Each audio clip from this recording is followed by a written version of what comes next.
Ilay fanantenana lehibe. Ilay fanantenana lehibe. Fandalinana soratra masina mahakasika ny bokin'ny Apokalypsy.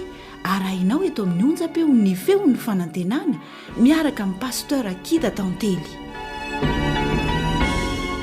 Ilay fanantenana hoaso anao. Metsika an'Andriamanitra ny voninahitra no ny fahafatsika mbola anaraka ity famelabelaran-kevitra ratsoratra masina ity. Ilay fanantenana lehibe izay anova ny fiainantsika amin'ireo fahamarinana voarakitry ny tenin'Andriamanitra natokana ho antsika tsirairay avy. Lohahevitra iarahantsika mandinika anio mitondra ny lohateny hoe Fanambarana momba ireo mpitaingi-tsoavaly efatra.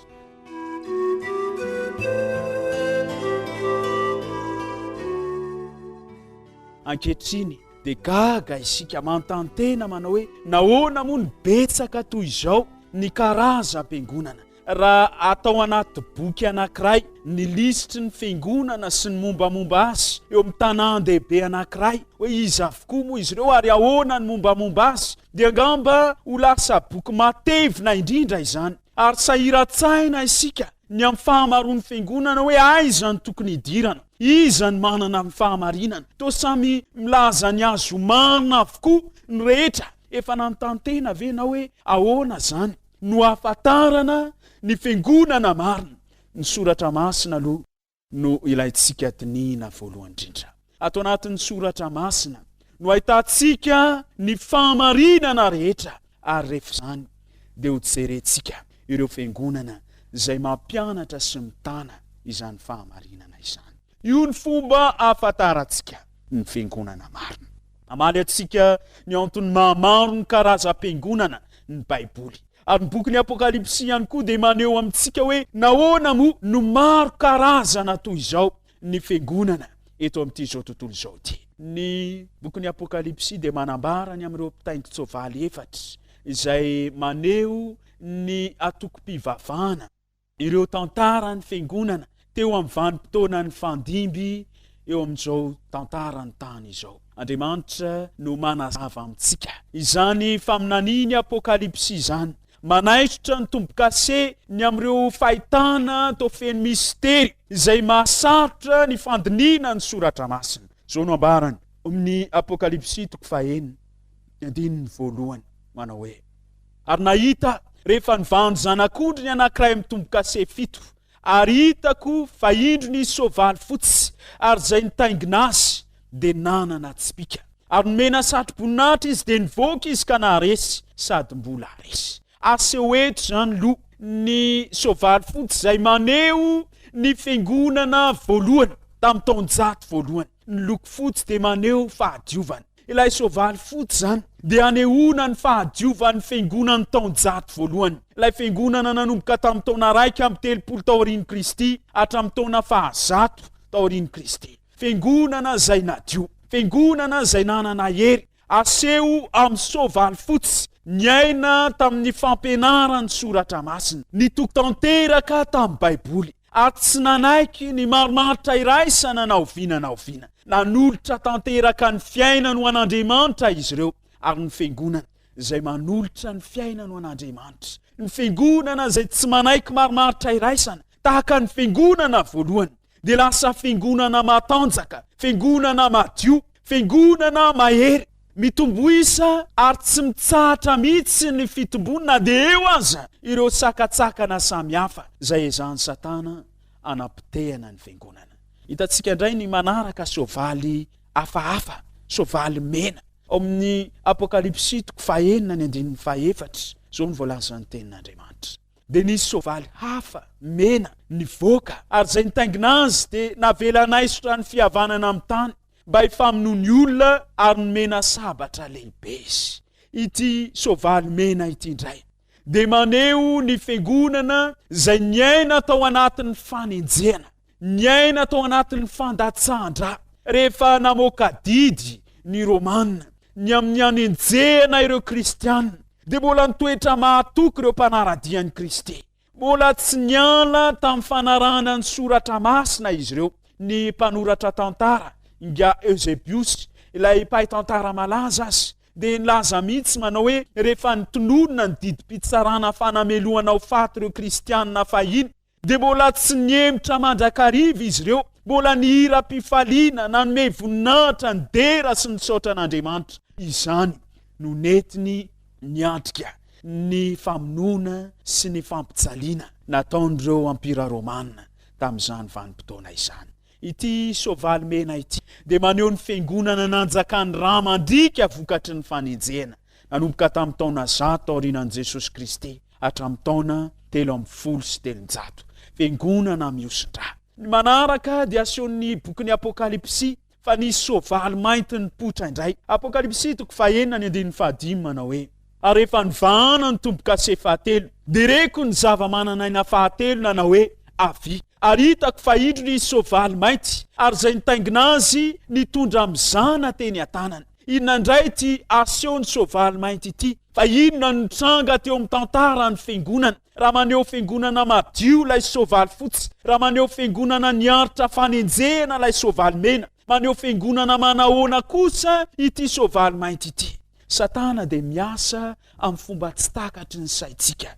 Rehefa tsy naharesy lahatra ny kristianina tamin'ny alalan'ny fanenjehana, tsy afaka nampitsahatra ny fitombon'ny kristianina tamin'ny alalan'ny famonoana, Satana dia niditra tamin'ny fomba fiasa hafa indray. Nanao soskevitra hafa teo amin'ny fiangonana indray izy, dia nifampidirana ny marimaritra iraisana, nampifangaro ny marina sy ny diso, nampidirina tao amin'ny fiangonana ny fanao jentilisa. Ary zany no asehon'ity soavaly mainty ity, maneho ny famaizinana ara-panahy vokatry ny marimaritra iraisana, ny ainan'ny fivavahana kristianina nanomboka tamin'ny taona 330 hatramin'ny taona 830 taorianan'i Kristy. Raha maneho fahadiovana ny soavaly fotsy dia maneho ny marimaritra iraisana, ny fifangaroan'ny diso sy ny marina kosa ilay soavaly mainty izay maneho ny fiangonana tamin'izany taon-jato izany. Ny velona sy ny aina tao anatin'ny marimaritra iraisana ny fiangonana. Ny apôstôly dia efa nilaza izany amin'ny asan'ny apôstôly 2 sy ny 30 manao hoe fantatra fa rehefa lasa dia isy ambody masika hiditra ao aminareo izay tsy antra ny ondry, ary avy aminareo no hipisany olona sasany mitory-teny tsy marina hitaona ny mpianatra naraka azy. Nanomboka amin'io tantara vanim-potoana ny fiangonana fahatelo io, ilay soavaly mainty dia niditra teo amin'ny fiangonana ny fampianarana tsy marina. Ireo fampianaran'olombelona no nafindra an'olo ny fampianaran'Andriamanitra. Tanteraka ny faminaniany Daniela. Amin'ny Daniela 9:12 manao hoe dia nazerana ho amin'ny tany ny fahamarinana ary niasa izy sady nambinina. Nosoloana ny fitakian'ny fiangonana ny famonjena avy amin'ny Kristy. Ny soratra masina dia miteny manao hoe fahasoavana no amojena nareo amin'ny finoana ary tsy avy aminareo izany fa fanomezana avy amin'Andriamanitra. Efesianina 2:5. Nampidirina teo amin'ny fiangonana nefa ny fampianarana fa amin'ny asa soa atao no azahoana toerana tsara eo amin'ny fiainana mandrakizay. Ny asa fivalozana no azahoana toerana tsara eo am-paradisa. Ny Daniela 7 ihany koa dia niteny manao hoe ary teny anotra ny avo indrindra izy, sy ampahory ny olo-masy ny avo indrindra ary hitady hanova fotoana sy lalàna. Andriamanitra nanoratra tamin'ny ratsy Satana ny didy folo, nanomboka tamin'izany vanim-potoana izany dia nezana ny tsoana ny didin'Andriamanitra. Tsy no ankatoavina intsony ny didin'Andriamanitra. Ny didy faharoa izay miteny manao hoe aza manao sarin-javatra voasikotra ho anao dia nanomboka tsy nekena intsony. Nampidirina teo amin'ny fiangonana ireo sary sikotra maro isan-karazany, ny ankofana sy ny mena voninahitra. Raha makany amin'ny Basilique de Saint-Pierre en Rome isika na amin'ireo fiangonana romanina sasatsasany eto amin'ity izao tontolo izao ity dia mahita sary anankiray izay oatra misatroka voninahitra misy kintana, lazaina fa sarin'ny masin-dapiera. Kanefa ny tena marina dia izao, Andriamanitra jentilisanyireo ampira romanina jentilisa izy io. Izy io nilay antsoina hoe Jupiter, andriamanitry ny masoandro. Nentina nakao amin'ny fiangonana izany, nentin nga Constantin mba iankofana tao amin'ny fiangonana. Na dia efa miteny azy ny soratra masina manao hoe aza manao sarin-javatra voasikotra ho anao. Daniela 7:15 mitady hanova fotoana sy lalàna izy, nandritra n'izany vanim-potoana izany. dia nesorina ny sabatany Jehova. Ilay andro fiankofana amin'ny masoandro no nekeny fahefana Romanina sy ny fiangonan'ny Roma mba ho androm-pivavahana kristianina indray. Nasolo an'io andron'ny masoandro io ny sabatany Jehova, ilay andro fahafito, tena niaina fahamaizinana ara-panahy, vokatry ny marimaritra iraisany. Ity fiangonan'ny vanim-potoana fahatelo ity.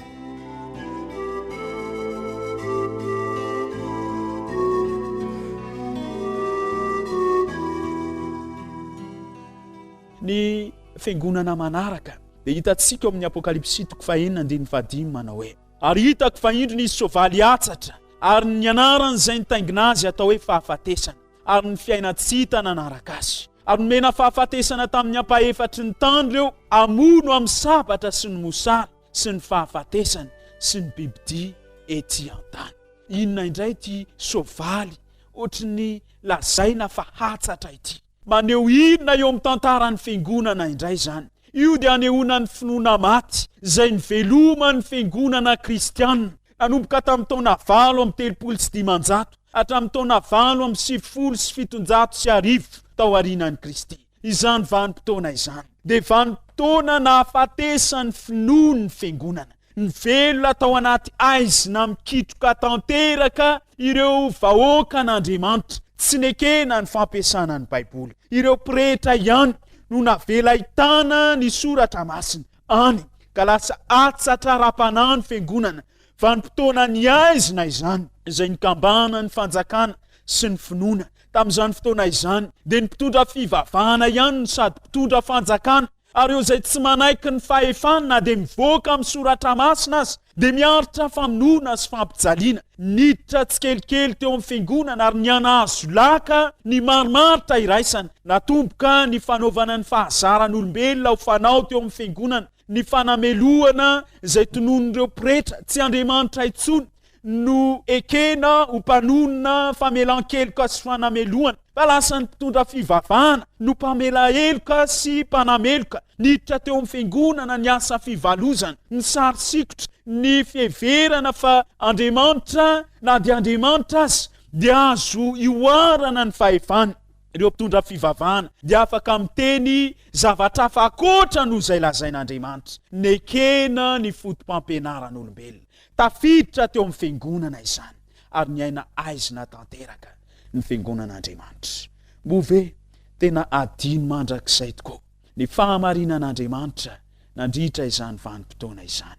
Ten'Andriamanitra dia efa nilaza mialoha amin'ny Joda 7 manao hoe: mananatra mba hiezanareo mafy hiaro ny finoana izay efa voatolotra indray mandeha monja ho an'ny olona masina. Nandritra ny vanim-potoana feno aizina io dia mbola nanana vahoaka manokan'Andriamanitra izay niezaka nitana ny fampianarany soratra masina. Teo ireo voadoa izay niezaka nandika ny soratra masina an-tanana rehefa norarana ny fampiasana sy ny fitazomana ny Baiboly. Ny pretra ihany nekena ampiasa ny soratra masina. Ireo voadoa kosa naleon'izy ireo niafina tany an-tendrombohitra nandika an-tanana ny Baiboly mba hiparitaka izany. Nandritra ny taonjato ny fahamazinana io no nipoirany ga Jean-Hus ihany koa izay tsy nanaiky hatramin'ny farafofinainy nekeny ny odorana velona rehefa nampitahorina manao hoe oka ho ekenao mihoatra no ny tenin'Andriamanitra ny fahefany mpitondra fivavahana. Hoy nga Jean-Hus tamin'izany fotoana ny aizina izany manao hoe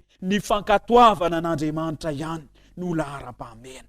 Tao anatin'io fotoana ny aizina io dia teo ihany koa nga Lotera izay nampianatra manao hoe ny marina amin'ny finoana no velona. Na dia pretra katolika aza Lotera, rehefa nandinika ny soratra masina dia mahita fa diso ny fampianarana, ny amin'ny hoe afaka manonona famelan-keloka ireo pretra, ny amin'ny hoe azo atao ny mahazo ny fiainana mandrakizay rehefa manao asa fivalozana ireo mpino kristianina. Hoy nga Lotera hoe ny marina amin'ny finoana no velona. Fantany tenin'Andriamanitra atao amin'ny Efesianina 4:9 milaza manao hoe fa fahasoavana no namonjenanareo amin'ny finoana, ary tsy avy aminareo izany fa fanomezana avy amin'Andriamanitra. Na dia nitarika ny fandroanany nga Lotera tsy ho pretra aza izany dia ny fikiriny ny fahamarinany tenin'Andriamanitra fa maimaim-pona avy amin'Andriamanitra ny famonjena. Namaky tsikelikely ny aizina indray ny fahamarinana avy ao amin'ny soratra masina tahaka ny nanjakany fahamazinana izay niditra tsikelikely teo amin'ny fiangonana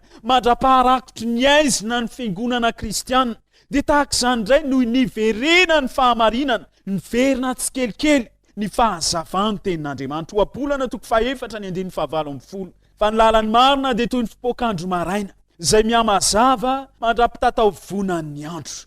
Niditra tsikelikely, niverina tsikelikely indray ny fahazavany soratra masina. Teo ihany koa inga Jean Calvin nandritra n'izany vanim-potoana feno aizina izany, izay nampianatra fa ilaina ny fitomboana kristianina, mila arindra sy alamina ny fiangonana mba hatanjaka sy anaraka ny sitrapon'Andriamanitra. Teo ireo anabatista izay namerina ny fampianarana manao hoe ny batisa sitrika no batisa tokana ara-baiboly, ary izany ihany no antoko ny famonjena, satria Jesosy rehefa nilaza manao hoe komandehany ianareo dia ataovy mpianatra ny firenena rehetra. Manao batisa azo amin'ny anaran'ny Ray sy ny Zanaka ary ny Fanahy Masina, sady mampianatra azy hitandrina izay rehetra nandidiko anareo, ary indro aho mba anareo mandrakariva ambara-pahatonga ny fahataperan'izao tontolo izao. Niverina tsikelikely tao anatin'io aizina mikitrokio ny fahamarinana ny tenin'Andriamanitra. Teo ihany koa nga Jean Wesley izay nampianatra ny amin'ny fahamasinana, ilaina ny mivelona araka ny ohatra ambony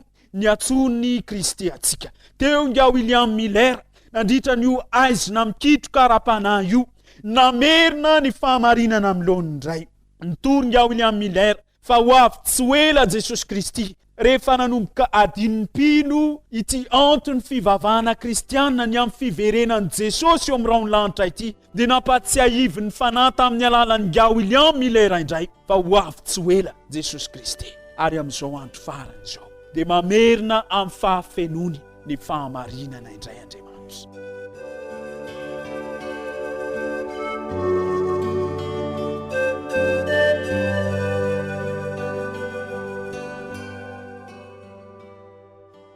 Na dia efa nanjaka teo amin'ny tantaran'ny fiangonana nandritra ny taon-jato maro aza ny aizina mikitroka, Andriamanitra kosa namerina amin'ny laony amin'izao andro farany izao ny fahamarinana amin'ny fahafenona. Io vahoaka an'Andriamanitra io no vahoaka izay manangana ny fahamarinana efa rava, mitandrina ny didin'Andriamanitra indray, satria Jesosy mihitsy milaza ao amin'ny Jaona toko 4:10, ny 5:12 manao hoe raha tiay ianareo dia hitandrina ny didiko. Averin'Andriamanitra amin'ny fahafenony ny fahamarinana, ialan'ny olona avy amin'ny fahazaran'olombelona anaraka ny Baiboly, ialan'ny olona amin'ny tenin'ireo mpitary-pivavahana iaino izay fanambaran'i Jesosy Kristy, ialan'ny olona amin'ny fotom-pinoan'ny olona hiverina tanteraka amin'ny didin'Andriamanitra, iaina ny fampianaran'ny tompo, iala amin'ny lalàn'olombelona ary hitandrina izany lalàn'Andriamanitra izany. Miverina amin'ny fahafenony amin'izao andro farany izao, ny fahamarinana avy amin'ny soratra masina, ialan'ny olona amin'ny fitadiavam-pamonjena amin'ny alalan'ny asa fa iainany ny fahasoavana, ialan'ny olona amin'ny fivavahana izay natsangan'olombelona amin'ny andro alahady, hiverenana hitandremana ny sabata, iainana ny amin'ny batisa sitrika ara-baiboly, amatarana ny fampianarana ny amin'ny fitsanganana maty ary anantenana indray ny fiverenan'i Jesosy Kristy fandroany eo amin'ny raon'ny lanitra. Manana vahoaka voafidy manokan'Andriamanitra izay mahafeno izany fahamarinana, miaina amin'ny fahafenony izany fahazavany tenin'Andriamanitra izany. Ao amin'ny Apokalypsy toko 4:1 manao hoe ary hitako fa indro nisy anjely ray koa nanidina teo afovoan'ny lanitra, nanana filazantsara mandrakizay hotoriana amin'izay monina ambonin'ny tany sy amin'ny firenena sy ny fokom-pirenena sy ny samihafa fiteny, ary ny olona rehetra nanao tamin'ny feo mahery hoe matahoran'Andriamanitra ka omeo voninahitra izy, fa tonga ny andro fitsarana, ary miakofy eo nolon'izay nanao ny lanitra sy ny tany sy ny ranomasina ary ny loharano.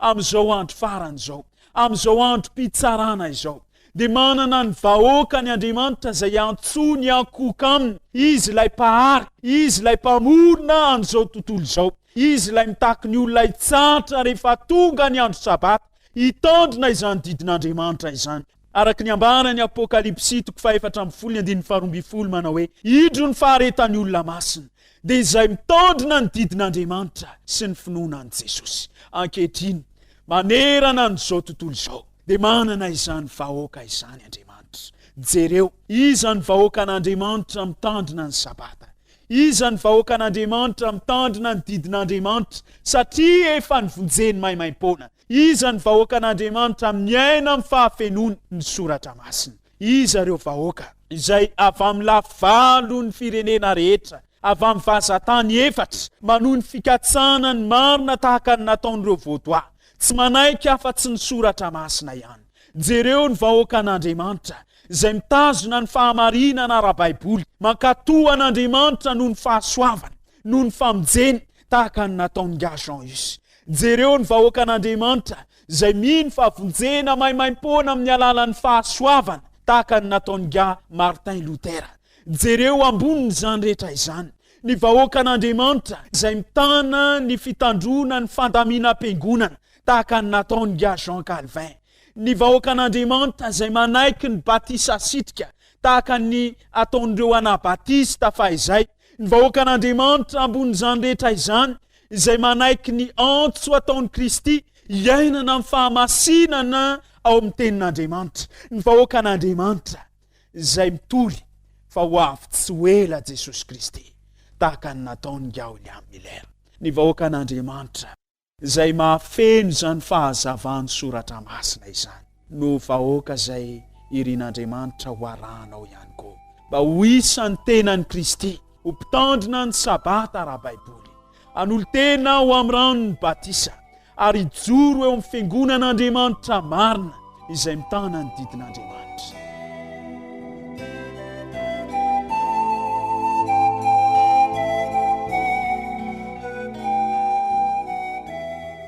Androany Andriamanitra dia manasa anao andray fanapahakevitra, iaina amin'ny fahafenony ny soratra masina, ho mpitandrina ny didin'Andriamanitra satria ny vonjena maimaim-poana. Ino an' Jesosy Kristy satria izy no mpiaro anao, izy no mpanavitra anao, izy no avy tsy ho ela hitaona anao eo amin'ny fiainana mandrakizay.